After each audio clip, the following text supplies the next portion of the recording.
From the dark places beyond memory they came, creatures of wing and hunger, older perhaps than the kingdoms of men, remnants of some forgotten terror that had endured where light could not reach.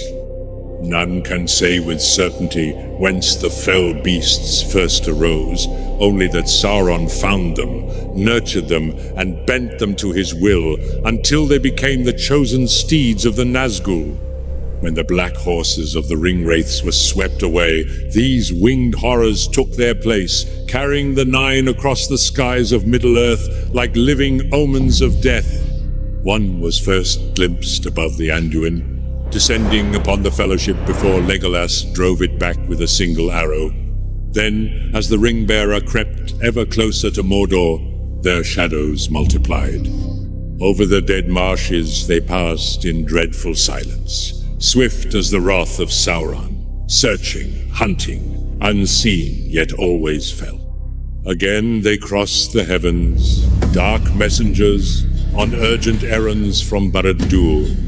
Soon even the halls of kings were not beyond their reach, for a flying darkness in the shape of a monstrous bird descended over Edoras at dawn, and fear spread before it like a storm wind.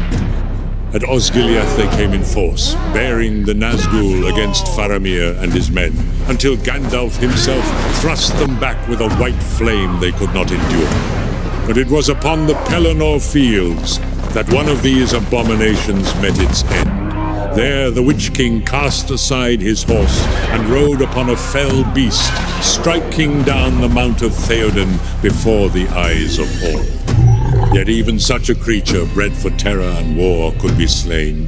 Eowyn of Rohan stood before it, defiant, and brought it crashing down, before she and Merry together destroyed the rider it bore.